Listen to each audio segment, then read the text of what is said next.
Hi everyone, Alan here. Welcome to Discovering Buddhism. I hope you're well. Good to see a few people out there. This is our second class in the topic of death and rebirth, and one more to go next week, and then we break for the Christmas recess. So hopefully you've got your notes I sent out yesterday. Also sent out the meditation we're going to do later. It's called either the 3-point or the 9-point meditation on death awareness. Just in case we have streaming problems, as we seem to sometimes. And so you've got the full, actually very full meditation there, longer than the one we're actually going to do. Just in case we get cut off before we finish tonight. So let's have a look at the questions from last week, and we'll just next week I'll actually send you out the question and answers that go with the Hi Gabriella. Good to see you. Great to be there. Glad you made it tonight. So next week I'll send out question and answers that come with the actual module. And so you can look at them at home. So the first one, according to the Dalai Lama, what's the biggest obstacle to attaining our spiritual aims, including enlightenment? So this came from our class last week. If you remember, he said that the main obstacle is what they call the 8 worldly dharmas. Now, 8 world dharma is just a fancy name for just about everything that takes up our life at the moment. All the preoccupations with the job and the relationship, the house, the career, the pleasures, the entertainments, all these things that most people put front and center. So the problem is not so much having these in our lives, but it's just being attached to them and putting them there right at the front, and just sort of postponing the spiritual meditation dharma side of things, possibly tomorrow, possibly next week, or maybe when I retire. And so these, hi Stacey, great to see you there. So these sort of procrastinating kind of behaviors are the problem. So the 8 worldly dharmas, just to go through them. The first one is wanting material wealth, not wanting to be parted from it. That covers our possessions. Second one is wanting pleasant experiences and not wanting to be parted from them, not wanting unpleasant. Wanting a good reputation, not wanting a bad reputation, and wanting praise and not blame. So we actually go through these in a bit more detail in some later modules. Probably just terrific little quote here from Rabina, who's very good at teaching the death and rebirth topic. At the time of death, she says, all the things that you spend your life thinking are important are of no use. They crumble. There's nothing. We all say at the time of death that you can't take it with you, but we treat it like a joke. It's very profound when you really get an experience of the truth, that it is the truth. So then she says later, but we don't have to be fundamentalist about it and chuck out the husband, chuck out the kids, chuck out the reputation, chuck out our money. We just need to change the way we see them, change the attitude towards them. That's the real point. Giving up attachment to the house, the family, the body, give up the jealousy, the fear, the neurosis, the blaming. And she says, because it's those imprints in your mind that will be there when you die, and you don't want those. What you want is virtue, kindness, and generosity, your patience, your non-attachment, and those seeds to ripen at the time of death. So that's the obstacle, the 8 worldly dharmas in a nutshell. And the second question goes with it: how does contemplating death help overcome this obstacle?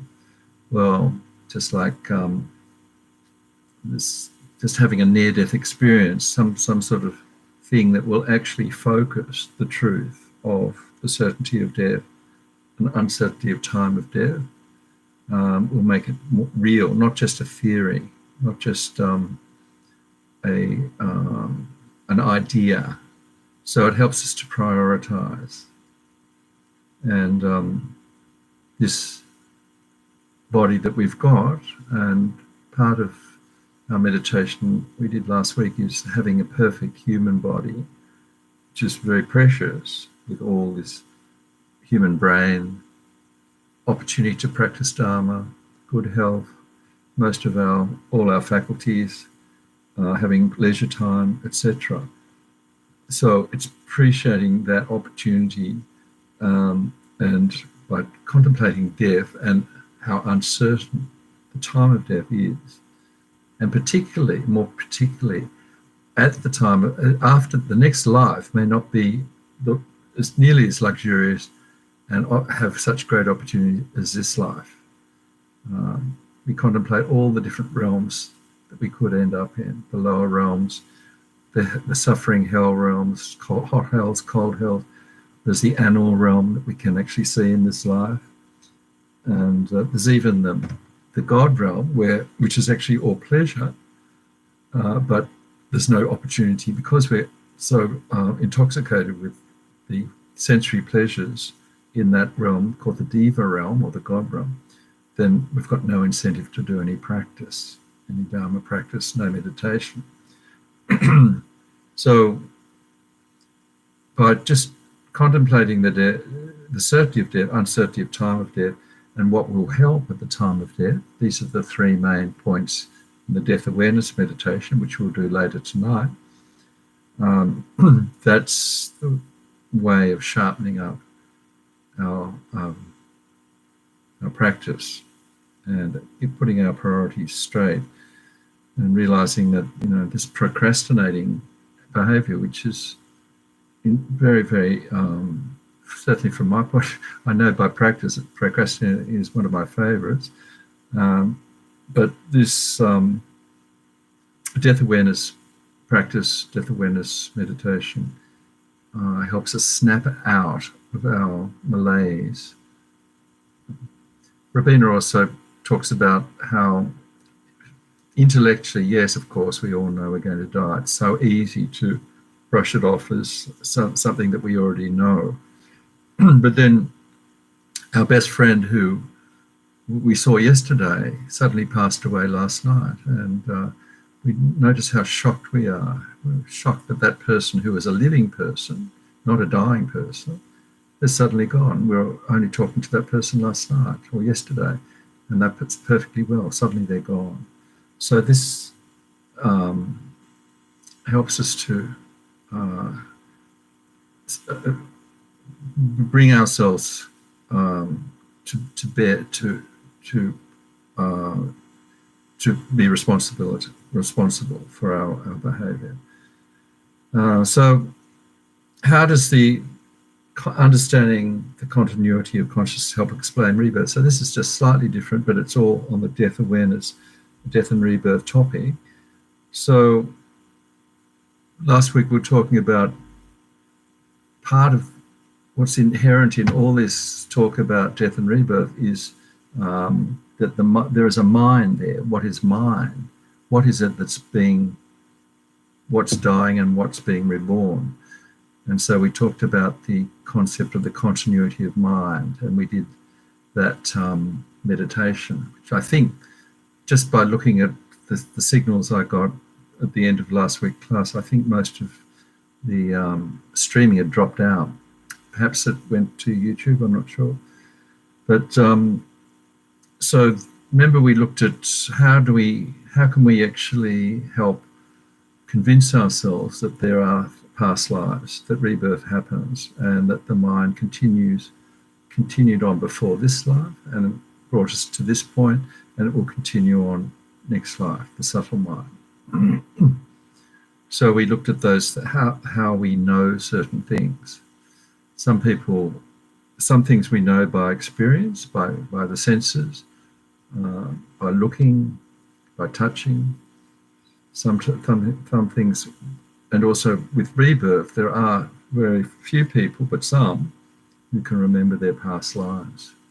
And we can also read accounts of authoritative people who have some authority, either intellectually, academically, or they could have authority in the Dharma world, great teachers like His Holiness the Dalai Lama, Lama Zopa Rinpoche, Lama Yeshe, etc. So these teachers have incredible power and authority in what they teach us. They're teaching us things that are what we call hidden phenomena, things that we can't see ourselves, but beings with very highly evolved consciousnesses can see. Different realms, past different, they can read, they have some clairvoyance and read the minds of other beings. So these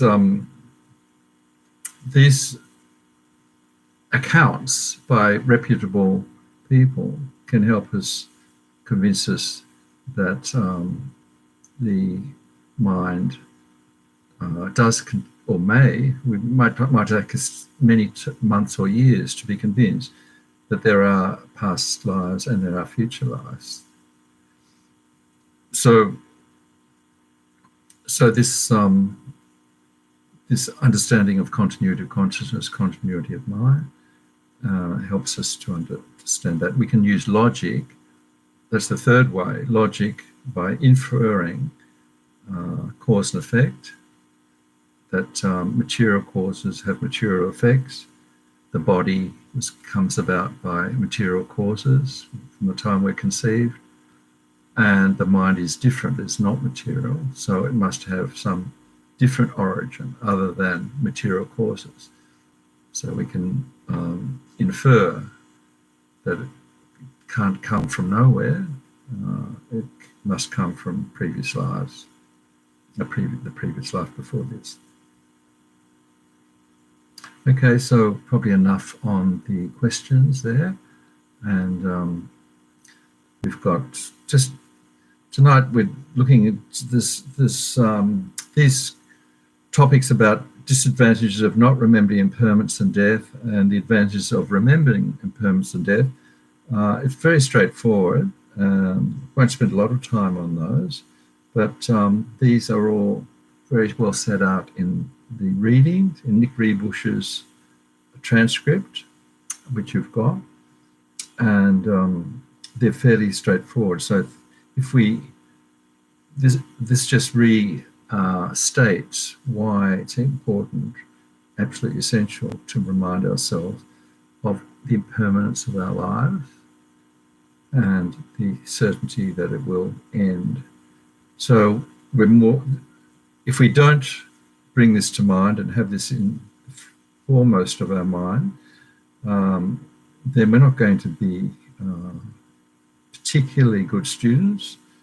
We're not going to have this urgency about our study, and it won't seem to relate to us. It might be very interesting in theory, just academic interest. So we don't see we're not applying the impermanent situation to our own life. And so we become lazy. And then there's this rather interesting story about Atisha's disciple called Trompa, who was doing a lot of practices while Teacher was watching him walking around stupas, which is very good for accumulating merit, positive imprints on our mind, reciting texts, doing meditation. And each time the disciple was trying to sort of impress the teacher and say, look, yes, I'm practicing Dharma, I'm circumambulating the stupa, I'm reciting texts, etc., I'm citing my prayers daily. And the teacher would just say, that's very good, but you should practice Dharma. And so finally Trompa asked him what does he mean by practicing Dharma? And he gave this one line answer: give up this life in your mind. Give up this life in your mind. So mentally become and renounce. Don't just go through the rituals, but just feel that attraction to worldly existence is any part in the way you think. So if you have this certainty, this vivid recollection that our human life can end at any moment, including today, then you're going to give up all the distracting things in life, the worldly sort of distractions. That's basically the point of that story.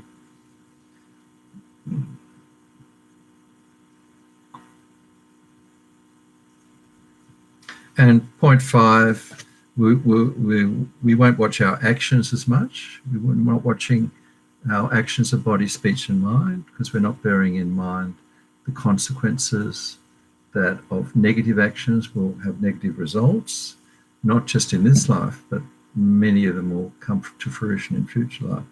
So we forget about karma, and we become less mindful to avoid unskillful action, and less mindful to create and do as many skillful actions: compassion, patience, loving kindness, and so on.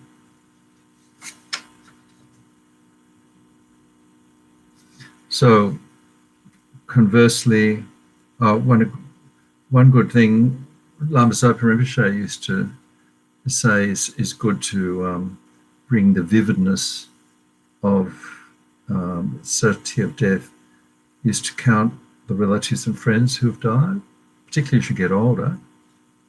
And another thing he said was good to do was to watch the clock ticking. Just watch the clock ticking and relate that to your life. Okay, every second it goes, as you watch the clock, can't be brought back. That's a second of your life gone. That's certainly very sobering. I've tried that. So,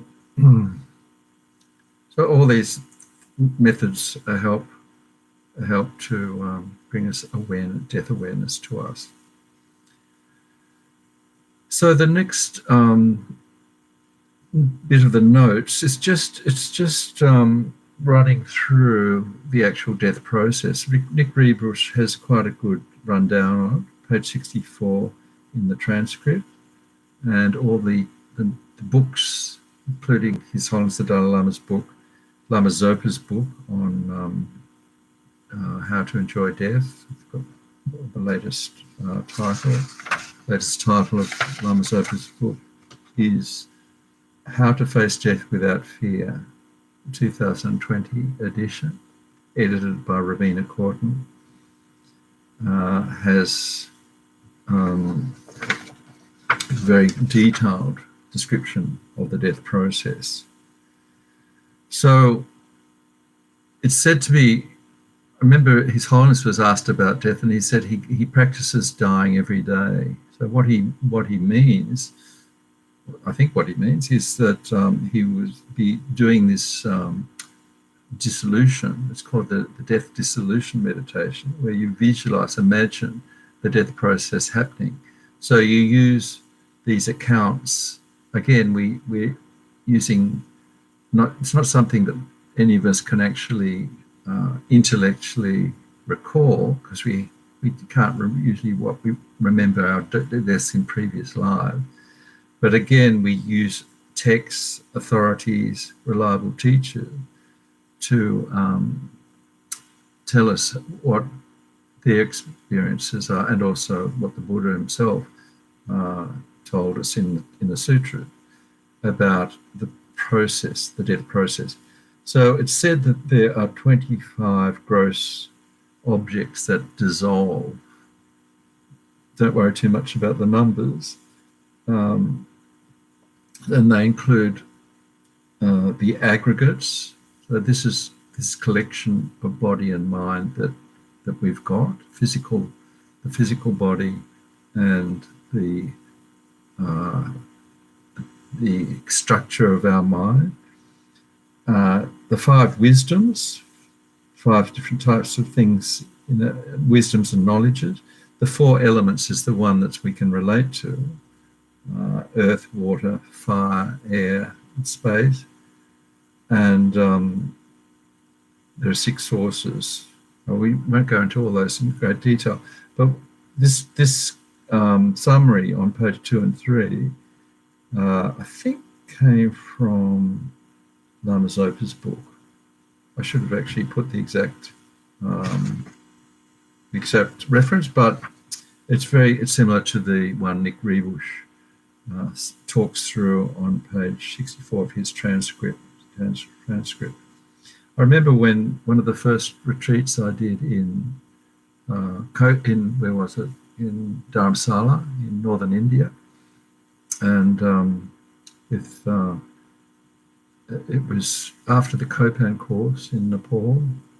They call it the Monsoon retreat. It's a very long tradition of doing 3-month retreat during the rainy period in northern India, and within the FPMT organisation, they do traditionally, I think they still do it, a Vajrasattva retreat during the 3 months during the monsoon period in Dharamsala, the FPMT centre there.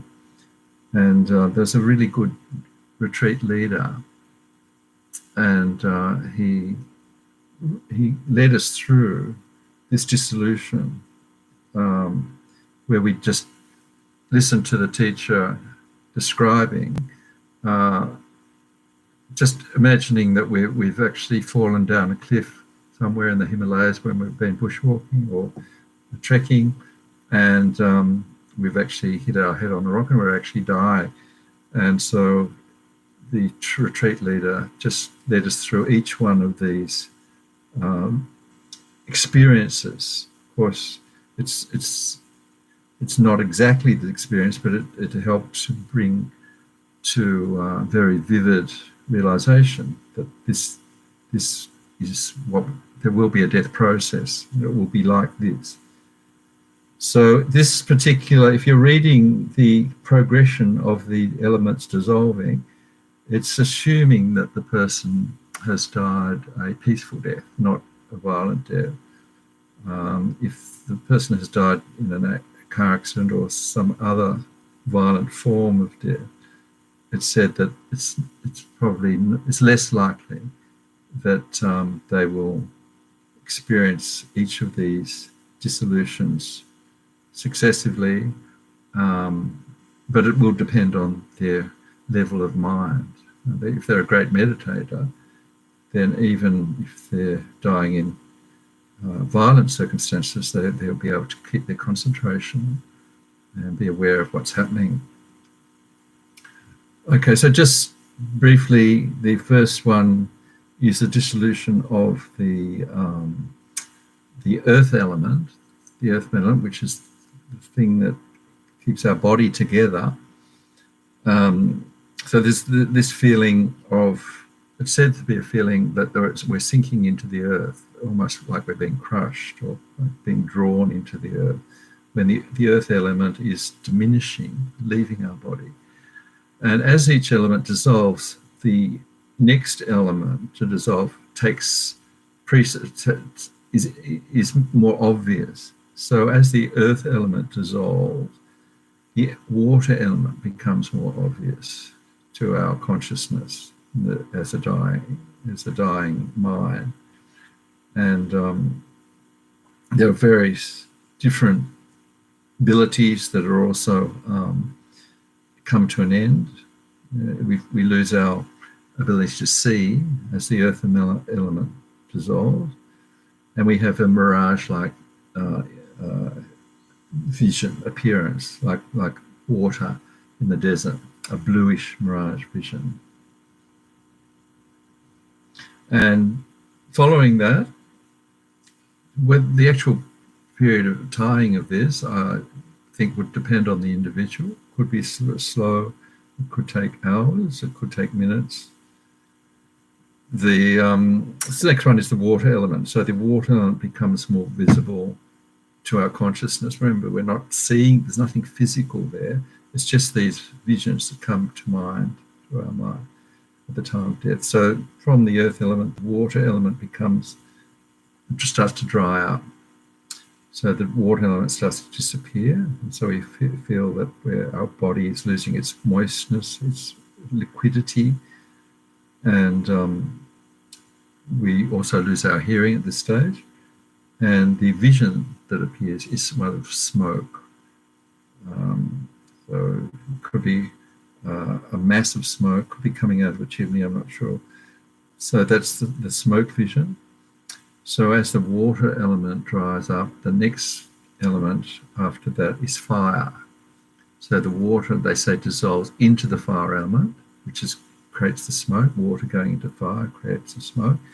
And we next, as the fire, that's the warmth of our body diminishes. There's this sparks, the vision of sparks. A bit like looking at sparks coming out of a fire. When the fire's burning, we see the sparks going up. At night, you see the sparks shooting up into the sky.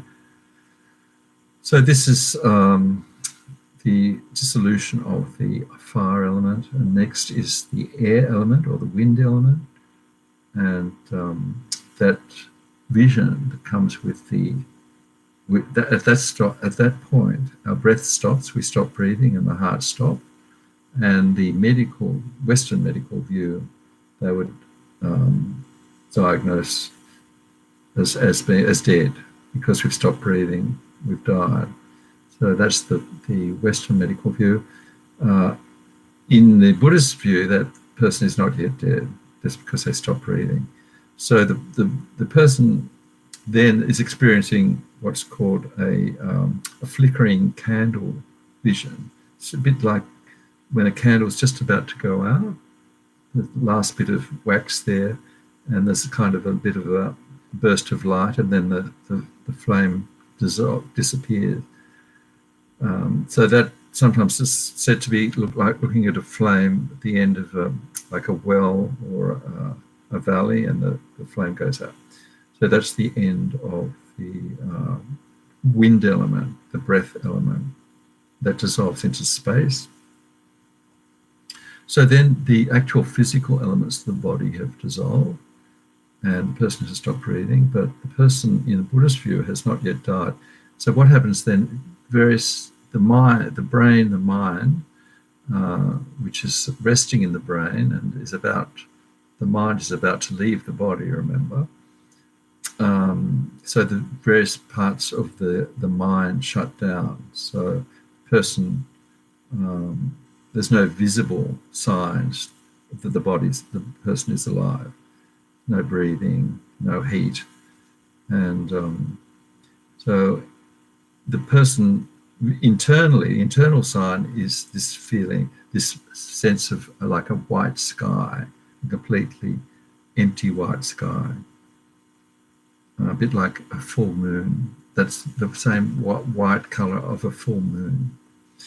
So that's called the white appearance. So remember that the mental faculties are dissolving, and so as the more and more parts of the mind become non-functional, these different visions. The next one is that there's a feeling like a sunset goes from the white sky to the red. It's called red increase, like a red sunset, empty sky with red.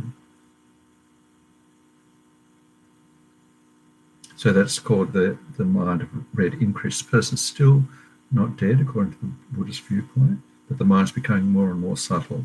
The last one is, well, not the last one, but the next one is black near attainment, where it's like a feeling of a blackout, like a swoon, where it's like a thick darkness. All those visions of light go, and there's a feeling of darkness. And so this is feeling of becoming unconscious. And then from there, the final stage is called the mind of clear light. So now the only thing left is the subtle mind of clear light. It's called the very subtle mind.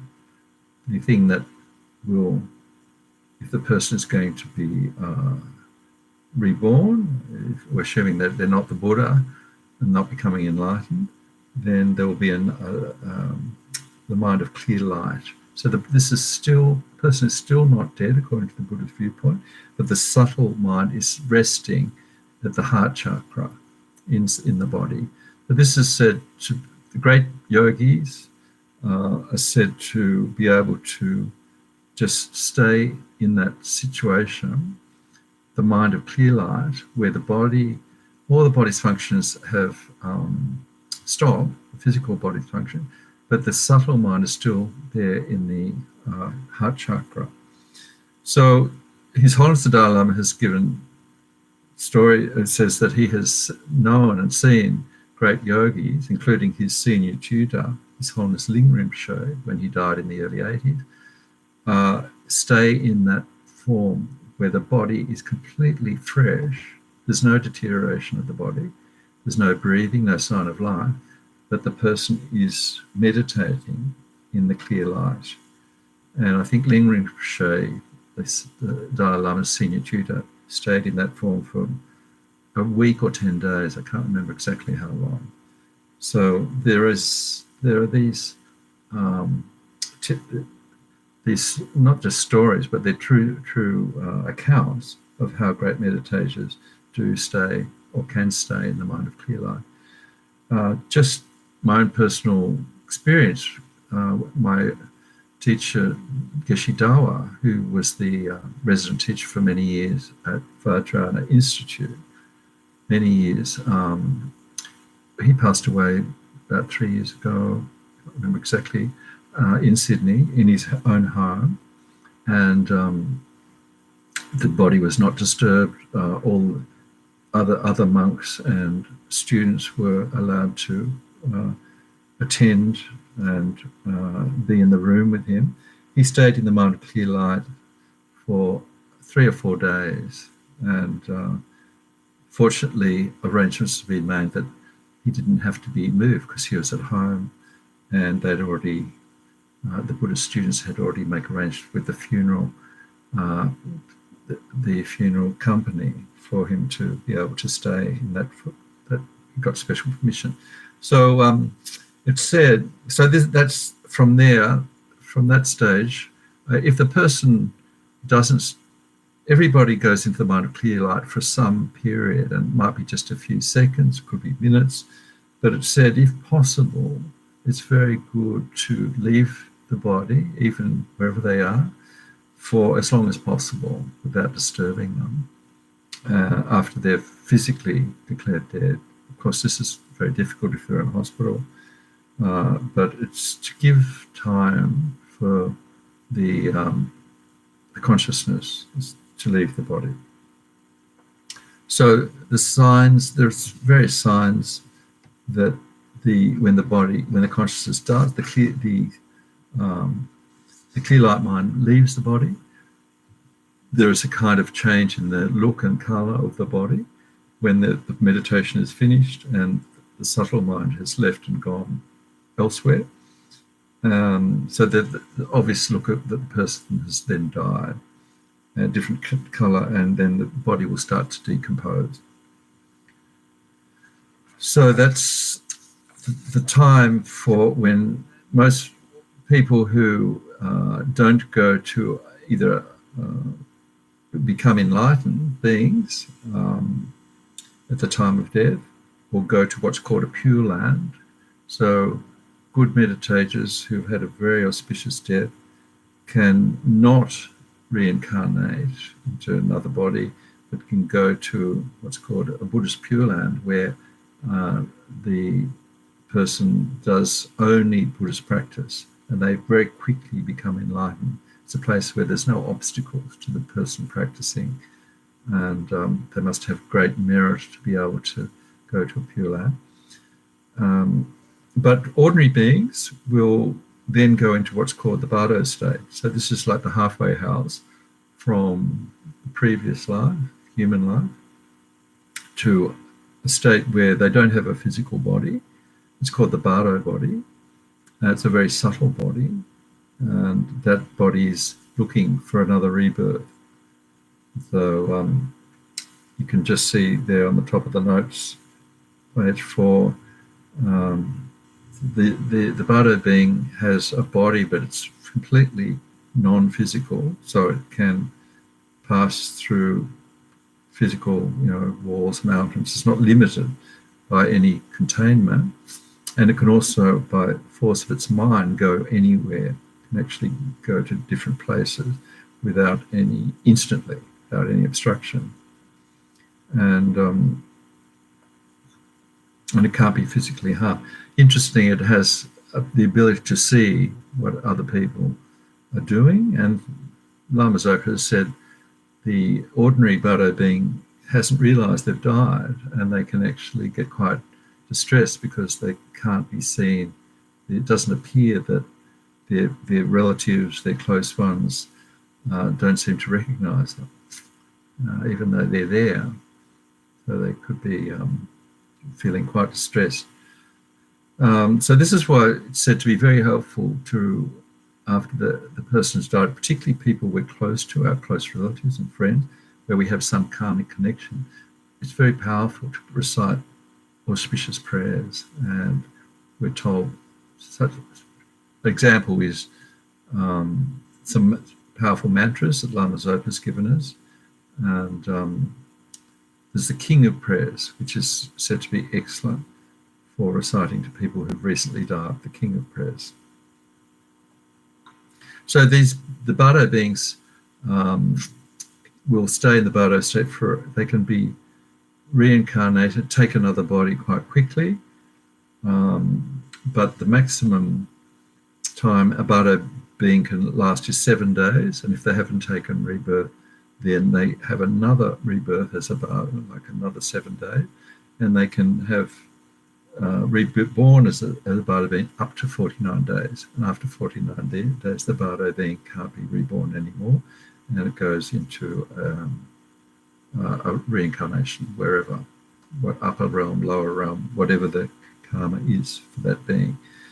So this all sounds very, perhaps a bit sort of sci-fi, but if we have faith in the teachings and those who tell us the sutras and our teachers and excellent authorities, this is actually what happened, and we can also learn to help other beings and respect their journey through the death process and towards the next reincarnation, the next life. So particularly it's said to be very good to not disturb the person, not to do a lot of crying and demonstrating emotion, but to keep the room where the person's dying. We're assuming that the person has the opportunity to have a quiet death, and so we, as much as possible, keep place quiet, peaceful. And the reason for this is that the mind at this stage is said to be very vulnerable, like very easily. We want to only arise positive imprints, positive parts of the mind. So if we start to, say, show emotions, or maybe start arguing in front of the person about the estate or the inheritance, some really gross thing like this, that person, we might think, uninformed people might think the person has died, but they can still, that emotion, that feeling can still be transmitted to the subtle mind, the body. That's the subtle mind that is still in the body. So we want to make sure that subtle mind has the best possible chance of an auspicious next life, auspicious this life.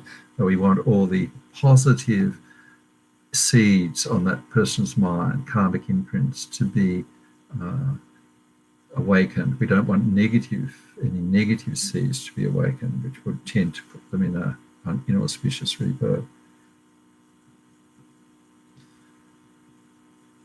Let's have a look at the notes, just see how we're going.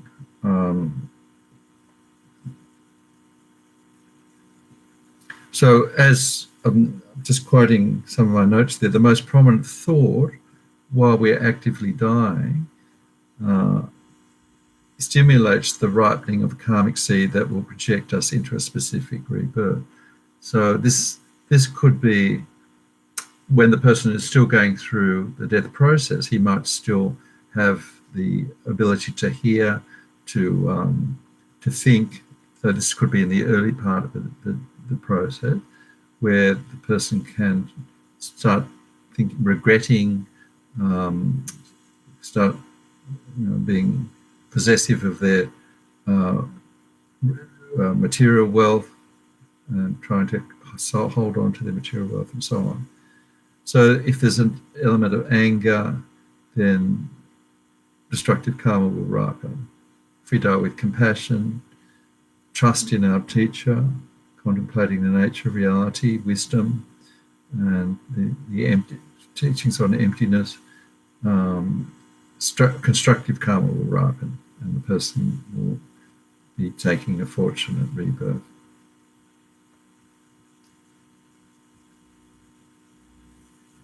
So, more important than even, I mean, this is good to know these hints, and particularly the advice that Lama Zopa has given there about how to help the dying. Very useful, because as we get older, we're definitely going to lose our parents if we live that long, and we could lose friends, and so it's very useful to have some knowledge of the death process, so that we can, as much as possible, make easier what the person is going through, and also keeping in mind that be our turn next, or could be, so at some stage, and so we've actually thought about these things and done some meditation on what could happen, what will happen.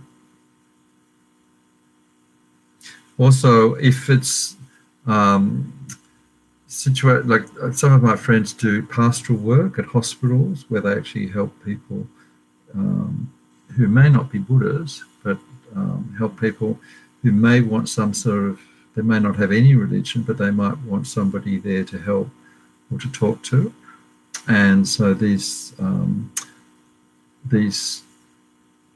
some of these tips are very useful there. So we give what the person wants, what will calm the person. We definitely don't start trying to convert them. Buddhists never try to convert, even outside the death process.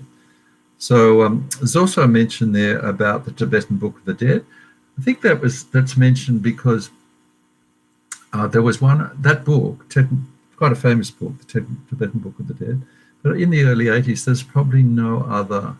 It might have been just a few books from Tibet on the Tibet view of living and dying, and that particular book was the one that was kind of reached pop status, where everybody was buying it.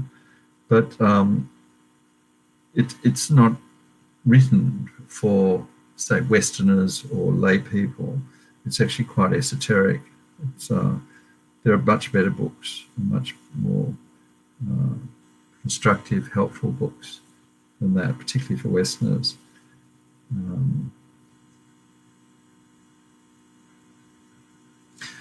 So they're excellent practice. At the FPMT website, there's what's called a death and dying kit. It's like a little package for people who are either helping other people who are dying or facing death themselves. And it's got very excellent short commentary by Lama Zopa Rinpoche and teachings from Lama Yeshe, plus mantras that will be really useful for the process, very helpful mantras, and advice.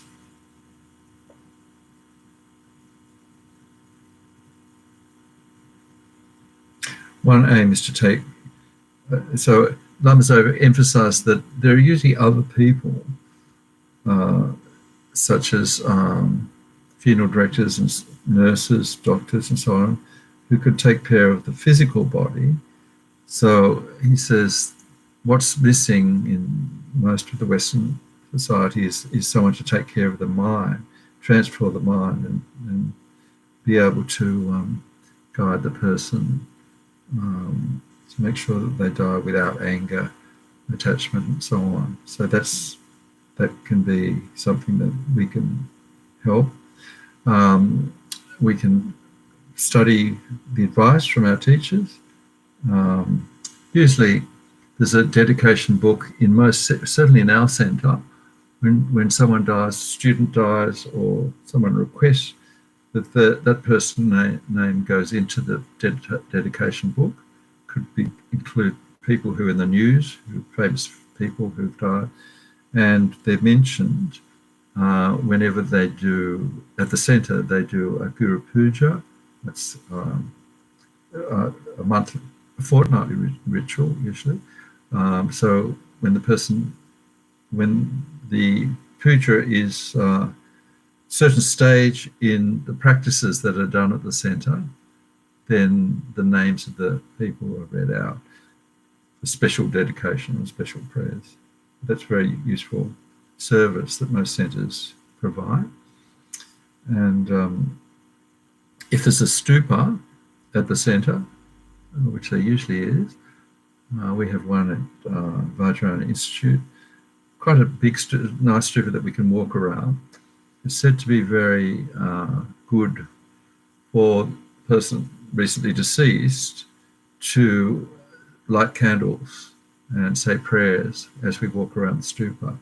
So that can be done during that 49 period. The 49-day period is quite an important period. That's the window in which that person will pass to the next life. So sometime during that period, we may not know exactly.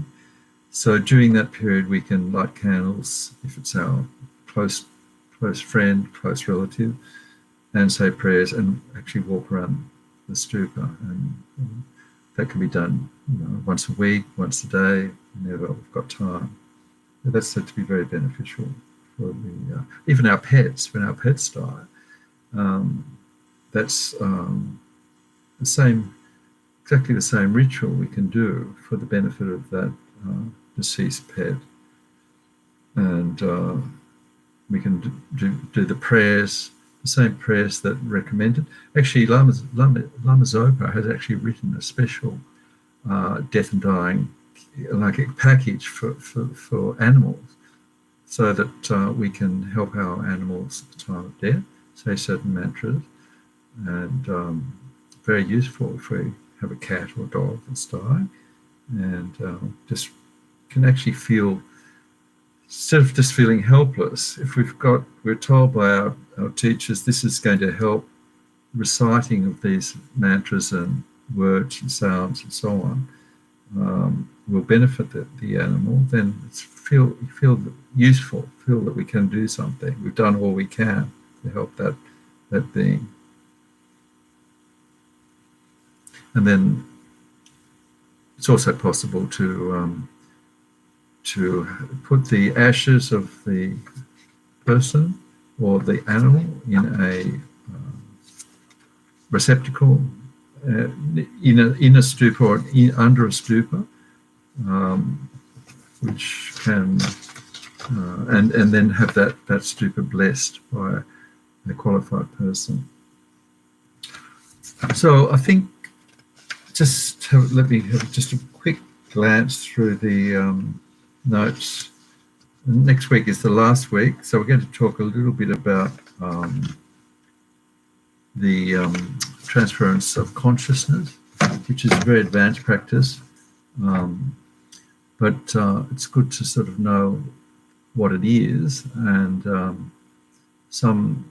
it's a practice done by high lamas, highly qualified practitioners to help other people transfer their consciousness to auspicious next rebirth. So the practice tonight is the one on death awareness. So this three-stage meditation on death. very, very well. I'm going to read you a few excerpts from Rabina's analysis of the 3 stages of death awareness. So the 3 stages are that death is certain. So we contemplate in various different ways how death, our own death, the reality of our own death, is definitely going to happen, not just intellectually, but definitely going to happen.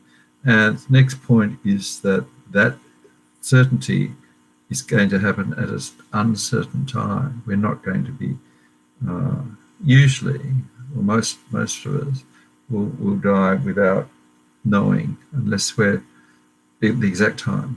So it could be medically that we're told exactly how long we've got, and that's true. Often we're told that, and it's not true, not the right time.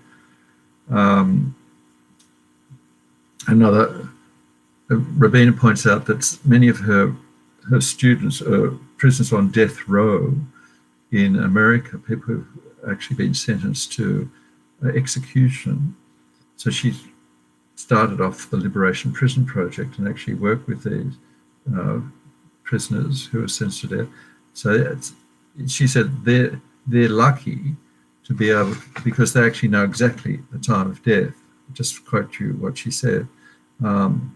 So usually we won't get a warning, she said, such as you've got 10 more breaths, Rabina, so you better get ready.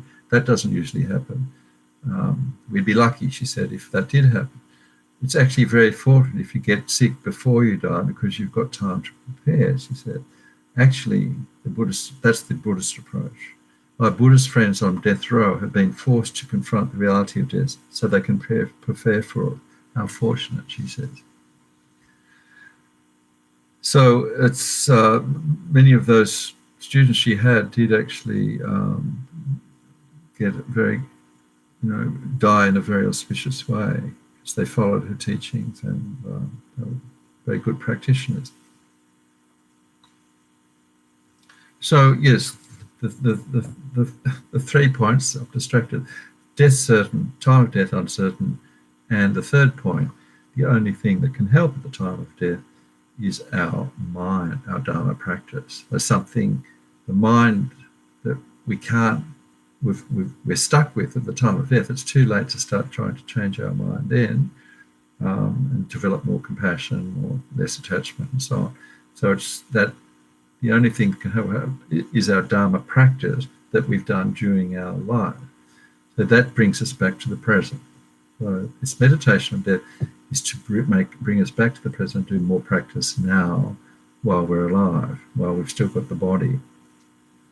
So this is the whole point of the death awareness meditation. So that's the outline of the practice we're going to do now. It'll probably take about 20 minutes. And because I'm not going to, the one that I sent you by email is very lengthy. Definitely it'd be good to do that in your own time. But this one is a shorter meditation, abbreviated. It's exactly the same process.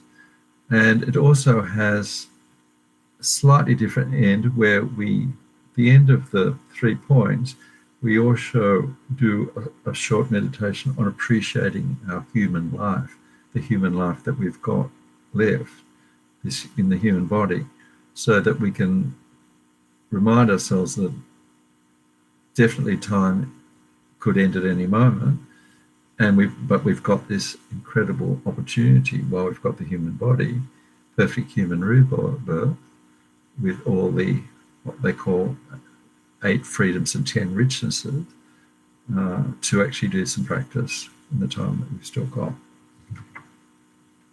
So that's the end of the death awareness meditation.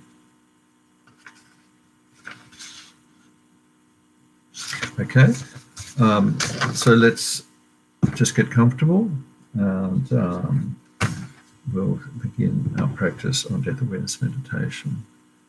We're still on the air. It seems that there is no obstacles tonight, which is great.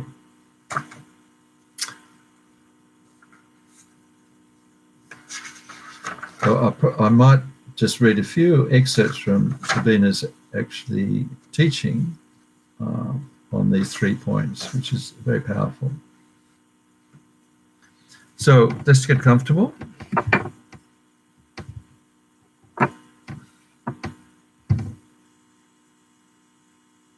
Actually, I only just realized that we haven't done our 5 minutes breathing meditation. So we can combine the two.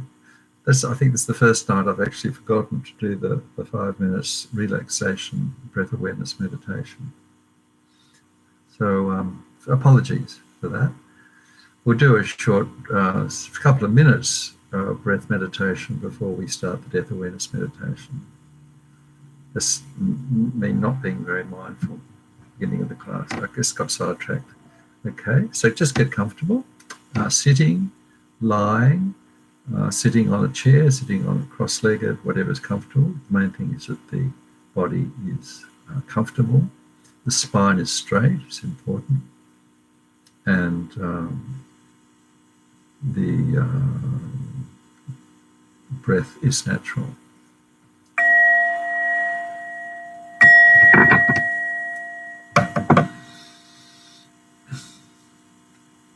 Okay, so we just now come into our inner world. Time to check out what's happening in our body, what's happening in our mind.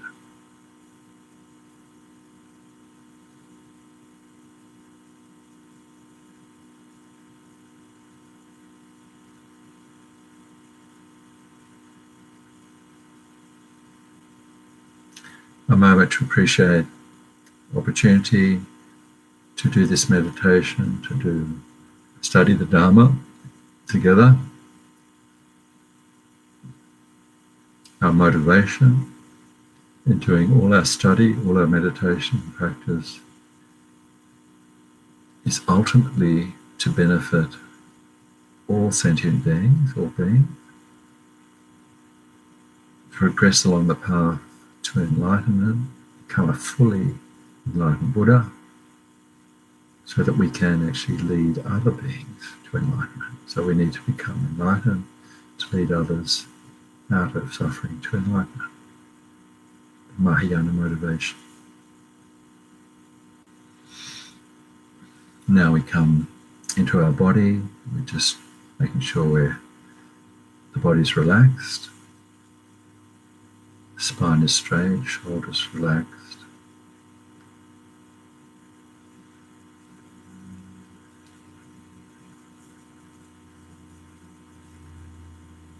Feel the body is evenly balanced.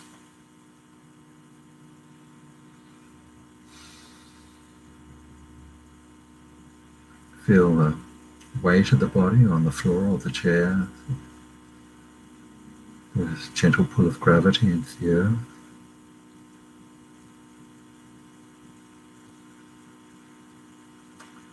Focusing at the beginning with the out breath. Imagining with each out breath we're breathing out all the tension in the body, tightness, holding on.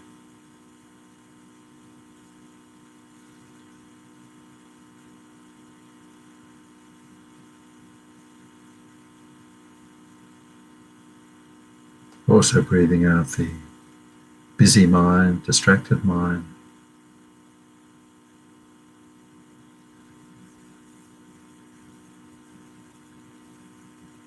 So that we feel mentally and physically relaxed. And we now just give more attention to the breathing. Simple movement of the body with the breath.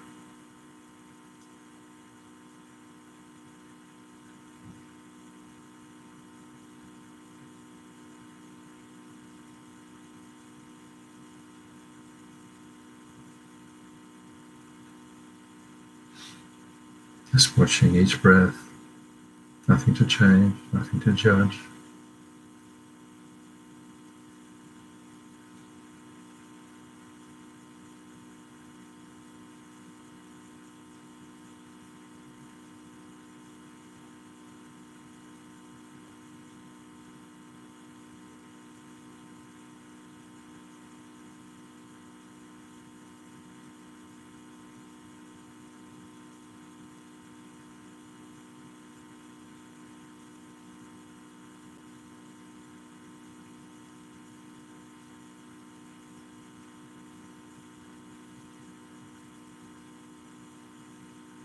We're also, while we're watching the breath, just stepping back and monitoring the progress,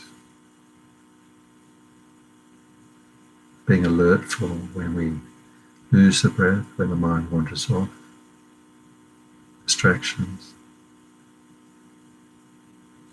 As soon as possible, we notice when that happens. And we notice, we just gently let go of that distraction, come back to the breath.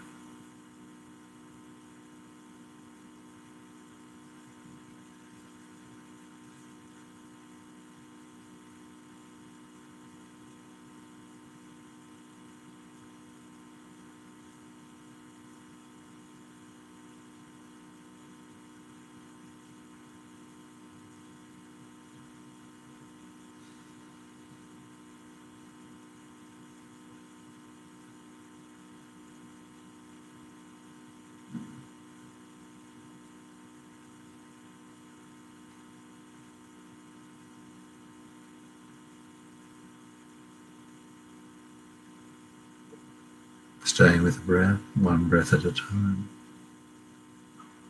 A full flow of the in-breath, full flow of the out-breath.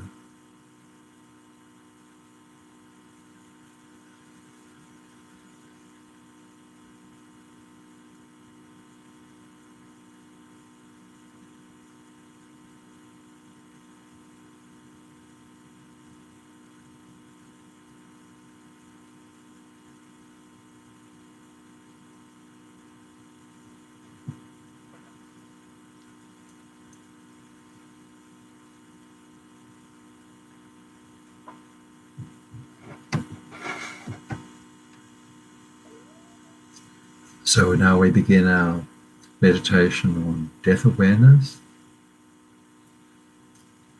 Your first step in the meditation is to meditate on the certainty of death, the certainty of our death, the inevitability.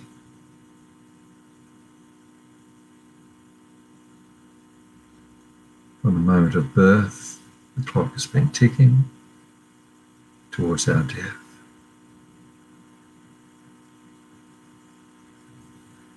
The clock has been ticking through sleeping, waking, happy times, sad times.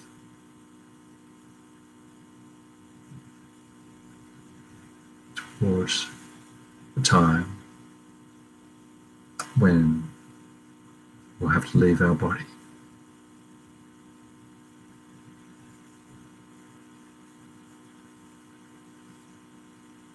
This will definitely happen.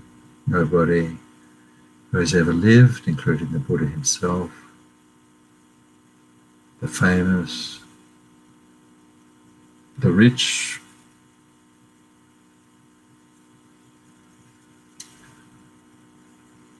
there's nobody, no human, no living being that hasn't lived, that's lived but hasn't died. So we're included.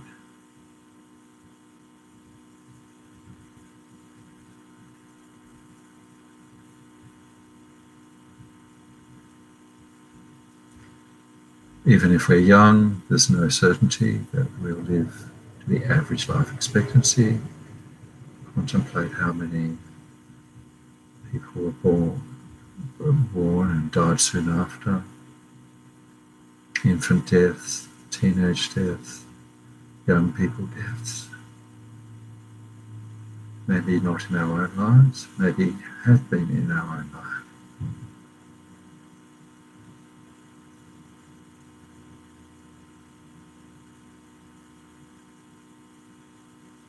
Particularly in the pandemic, where we've been surrounded by news of people's sickness and death the last 12 to 18 months. We should relate that possibility to ourselves. It may not be that particular illness, any illness.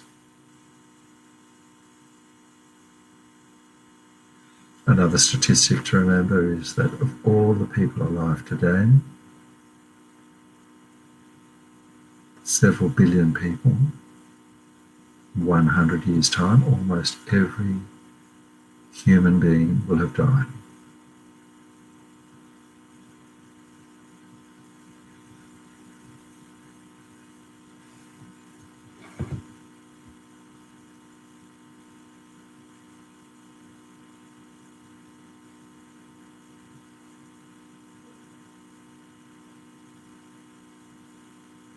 At the time of death, we will have to leave not just this body, but our wealth, our possessions, our jobs, our loved ones, our pets, our houses.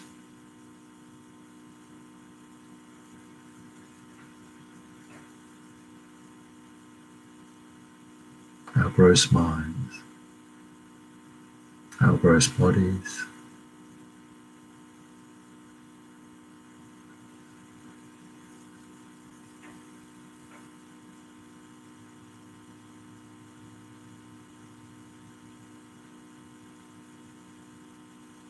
if we were sitting or living near a flood that was rising, water's rising up to our house, we'd start doing something. We wouldn't just stay in the house. We know that the flood is coming. Similarly, inevitability of death means that we need to take action to prepare.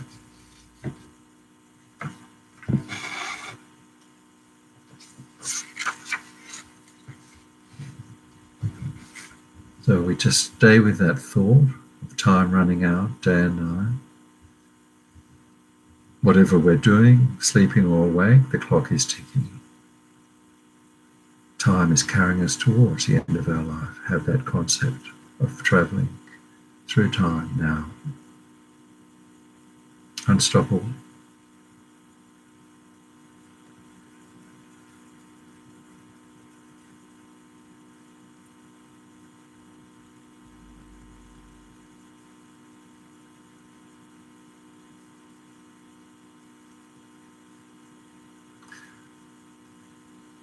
Now the next point in the meditation, from death is certain. Second point, the time of death is uncertain.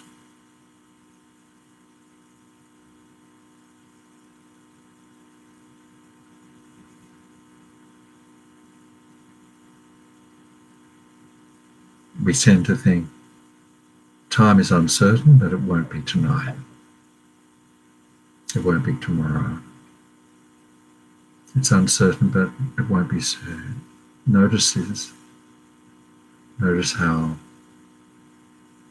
the fantasy mind tries to take over reality. Let's bring reality into the picture. It could be tonight. Will we wake up tomorrow in the human body, or will we wake up in the next life? Which is sooner? The next life or tomorrow?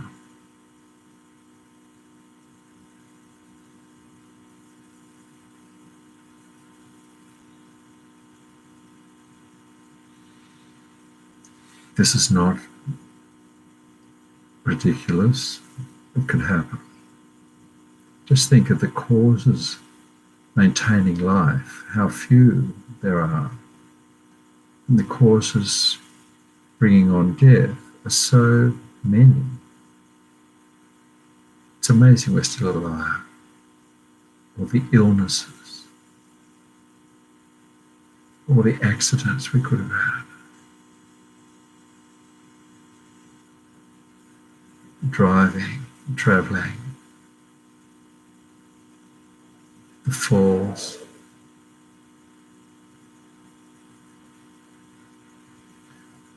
things that are supposed to sustain life, like food, can poison us. Medicine could be allergic to the medicine. We could get the wrong medicine, the wrong treatment.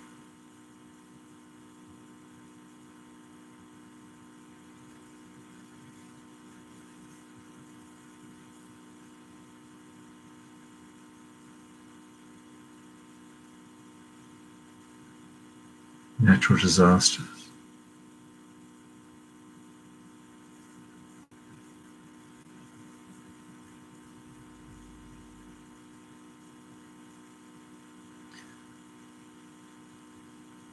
There's no guarantee we'll live the average lifespan. That's the fantasy.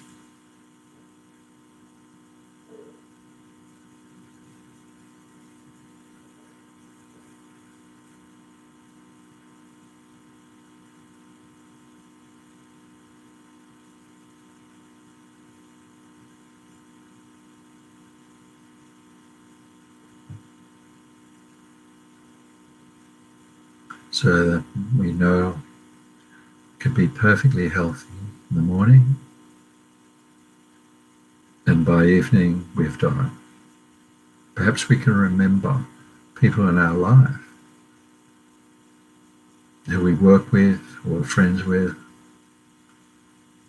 relatives, perfectly well in the morning, had a stroke, heart attack, accident, gone by the end of the day or the next day.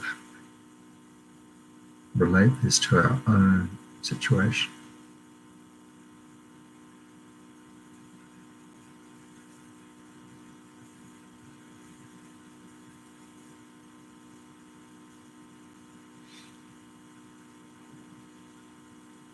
That question, what will be next? Will it be tomorrow or the next life? Our next life.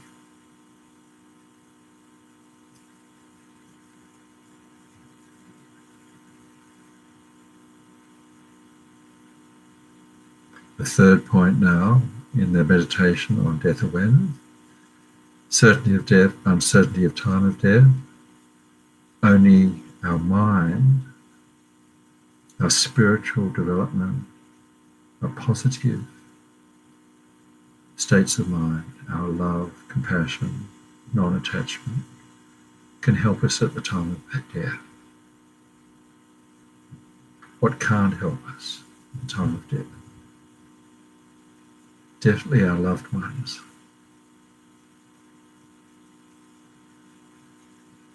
Those we're closest to.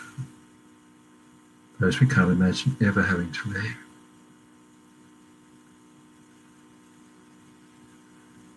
No help. We have to go through the process ourselves, on our own.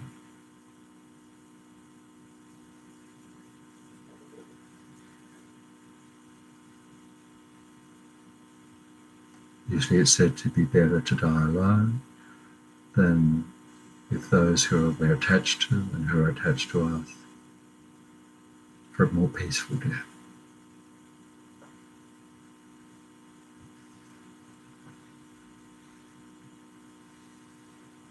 The other thing that can't help are our physical possessions, our money, our wealth, our houses, our precious objects, our gardens, our plants, our pets.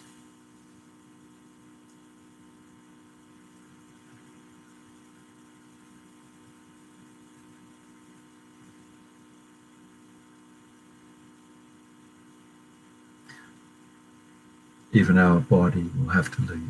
The body that we've spent our whole life cleaning, looking after, clothing,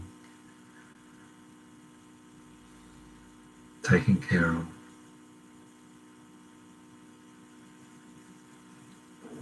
No use at the time of death, time to leave it.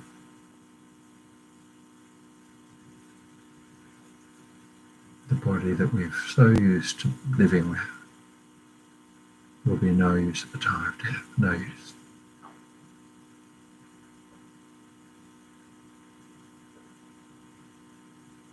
All the dental work, the haircuts, all the beautification, cosmetics,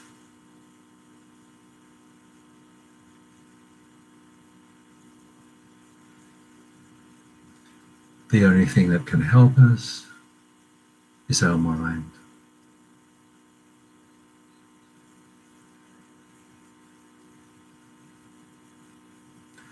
The imprints on our mind is what we're left with at the time of death. Positive imprints, negative imprints. As much possible, given that, we need to avoid negative actions of body, speech and mind, and we need to, as much as possible, create positive actions of body, speech and mind, compassion, patience, loving kindness, wisdom.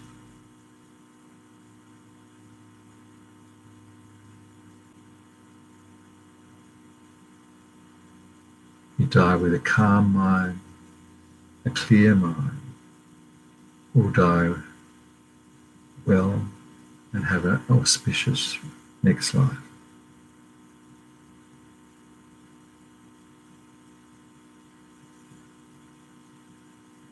If you die with regret, attachment, or you die in a difficult, suffering state,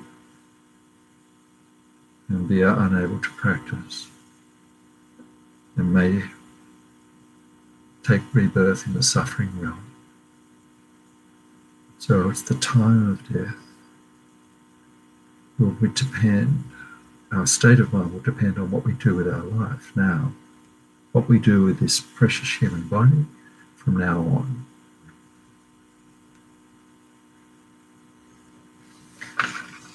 This precious human body, the human brain, Buddha potential, the ability to become an enlightened being,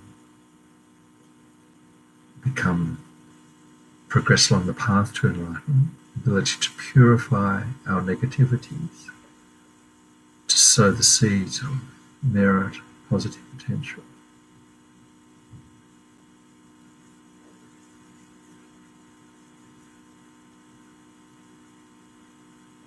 We've got this incredible opportunity to make this life meaningful from now until our death time.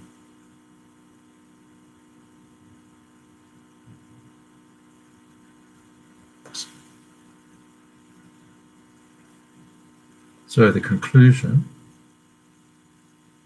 is to resolve, the point of this meditation is to resolve to use our time wisely. Not to waste this limited, this unbelievable opportunity.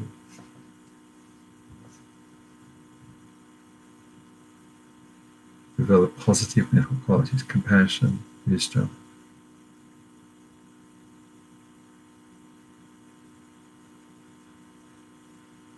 As much as possible, not waste time on mundane distractions, the 8 worldly dharmas,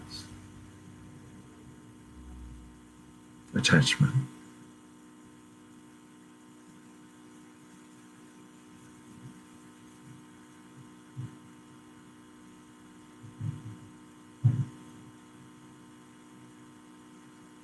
So we can just conclude the meditation by dedicating any positive merit from this particular meditation, or meditations we've done in the past, we'll do in the future, towards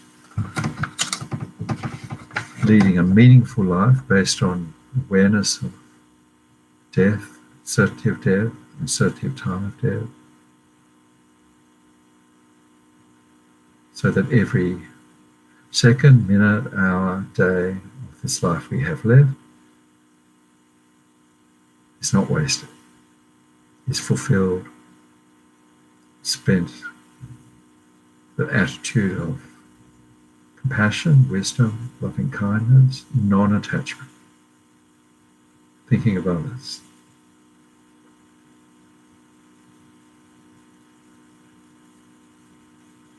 And special dedication to conclude by Lama Zopa for this pandemic.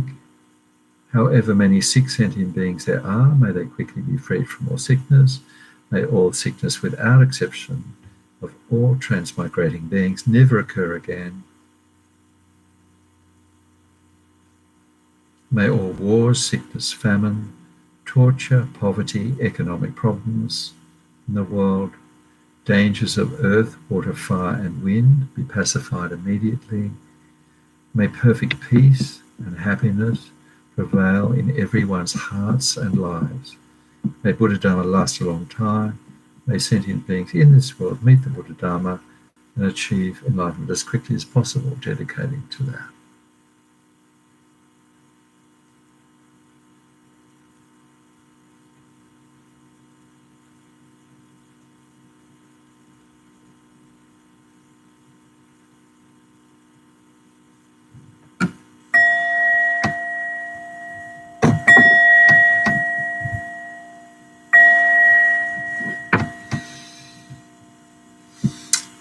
Okay, so that's it tonight. Thanks so much for being there. It's great to see you there. So I hope to see you next week, same time, for the last class for this year and the last class in this module. Stay well, have a good week, and see you then. Take care.